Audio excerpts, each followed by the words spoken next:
അള്ളാഹുവിന്റെ കലാം ഒന്ന് വൃത്തിയോടെ സൂക്ഷിച്ചു എന്നൊരു പരിഗണന കൊണ്ടെങ്കിലും ആഖിറത്തിൽ രക്ഷപ്പെട്ടാലോ, അതേ സമയത്തൊരു ഖുർആൻ കരിക്കണമെങ്കിൽ ഒരു പേജ് ഇങ്ങനെ മറിക്കുമ്പോ അത്രയും പഴക്കം കൊണ്ടത് പൊടിപൊടിഞ്ഞ് വീഴുന്നുണ്ട്, ഉപയോഗിക്കാൻ ഇത് പറ്റൂല. ഓരോ പേജ് മറിക്കുമ്പോഴും പൊടിപൊടിയായി വീഴുകയാണ്, അത്രയും പഴക്കമുണ്ട് ആ പേജിന്. എന്നാലതൊന്ന് കരിക്കാം, കരിച്ച് തന്നെ പൊടിയാക്കിയിട്ട് നേർക്ക് നേരെ ഭക്ഷിക്കാൻ പറ്റൂല. അതിന്റെ ബഹുമാനമാണ്.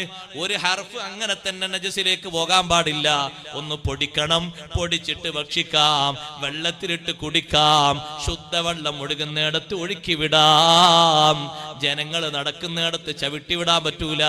വീട്ടിലുള്ള പഴയ മുസഫൊക്കെ എടുത്ത് നാളെ കത്തിക്കാനല്ല പറഞ്ഞത്, കാത് കൂർപ്പിച്ച് കേൾക്കണം. ഒരു പേജ് ഇങ്ങനെ മറിക്കുമ്പോ, പേജായിട്ടുള്ള മുസഫ് ഒരു പേജ് ഇങ്ങനെ മറിക്കുമ്പോ ആ മറിക്കുന്ന പേജ് പൊട്ടി ഒടിഞ്ഞ് വീഴുകയാണ്, അത്രയും പഴക്കൊണ്ട് അതിന്. ഒരേള മുസഫൊക്കെ അങ്ങനെ ഒടിഞ്ഞ് വീണ്ട ഇല്ല. ഒരേള മുസഫിന് പേജ് കുറെ കുറഞ്ഞിട്ടുണ്ട്. 4ാം ക്ലാസ്സിൽ പഠിക്കുന്ന കുട്ടി ഇങ്ങനെ ഓതാൻ പോയിട്ട് ആ കുട്ടി ഇങ്ങനെ അബോധാവസ്ഥയിലോ അല്ലെങ്കിൽ കുട്ടി കച്ചറ ഓടിയിട്ടൊക്കെ പറിച്ചതാ. പറിക്കാൻ പാടില്ലട്ടോ. ഒരൊറ്റ ഖുർആന്റെ പേജും പറിക്കരുത്.